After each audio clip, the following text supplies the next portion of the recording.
जय हिंद दोस्तों। आज बताएंगे आपको अयस्कों के सांद्रण की चुंबकीय पृथक्करण विधि क्या होती है। ये मोस्ट इंपॉर्टेंट विधि है क्लास 10th के लिए, चुंबकीय पृथक्करण विधि। तो ये चुंबकीय पृथक्करण विधि होती है, अगर हम लोग डायग्राम को समझ लेंगे तो इसकी डिफिनेशन समझना बहुत ही आसान होगा। सबसे पहले हम समझते हैं चुंबकीय पृथक्करण विधि क्या होती है।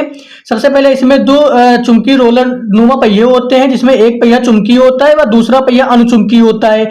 इसमें एक हापर या कीप लगी होती है, इसको कीप भी बोल सकते हैं या फिर हापर बोल सकते हैं। इसमें एक हापर या कीप लगी होती है, जिसकी सहायता से ऊपर से ये जो जा रहा होता है ये पिसा हुआ अयस्क होता है। इसमें कीप या हापर की सहायता से ऊपर से पिसा हुआ अयस्क डालते हैं। जो पिसा अयस्क डालते हैं और रोलर नुमा पहिए चलना स्टार्ट होते हैं, तो इसमें जो पिसे हुए अयस्क में उपस्थित जो अशुद्धियां होती हैं, इसमें अशुद्धियां धूल, मिट्टी और कंकड़ की होती हैं। वो अशुद्धियां अनुचुंबकीय पहिए से दूर चली जाती हैं, जिसको अनुचुंबकीय पदार्थ बोलते हैं। और जो इसमें उपस्थित जो शुद्ध अयस्क होता है वो पहिए के समीप नीचे प्राप्त हो जाता है। चूंकि हमें इसमें शुद्ध अयस्क प्राप्त करना है, तो शुद्ध अयस्क हमें जो प्राप्त होता है वो पहिए के समीप प्राप्त होता है। और इसमें उपस्थित जो अशुद्धियां होती हैं, जो अनुचुंबकीय पदार्थ होते हैं, वो सारे पदार्थ पहिए से दूर प्राप्त होते हैं, अनुचुंबकीय पहिए से दूर प्राप्त होते हैं। इसकी डेफिनेशन फिर से समझेंगे। इसमें दो रोलर नुमा पहिए होते हैं, जिसमें एक बेल्ट नुमा पट्टा चढ़ा हुआ होता है। इसके बाद इसमें एक हापर या कीप होती है। हापर या कीप की सहायता से ऊपर से पिसा हुआ अयस्क डालते हैं।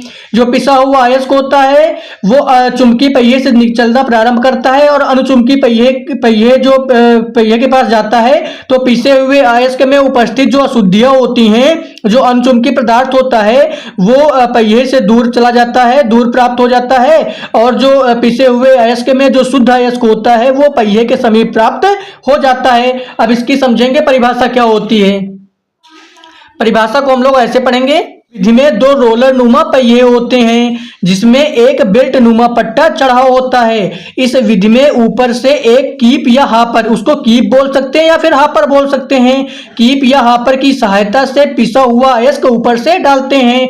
अतः अयस्क में उपस्थित जो अशुद्ध पदार्थ होता है या फिर जो अशुद्ध अयस्क होता है तथा अयस्क में उपस्थित जो अशुद्धियां होती हैं, धूल, मिट्टी, कंकड़ की होती हैं या फिर अनुचुंबकीय कुछ अशुद्धियां होती हैं, जब रोलर घूमता है पिसा हुआ अयस्क में उपस्थित जो अशुद्धियां हैं वो अनुचुंबकीय पहिए से दूर हो जाती हैं तथा शुद्ध अयस्क पहिए के समीप प्राप्त हो जाता है।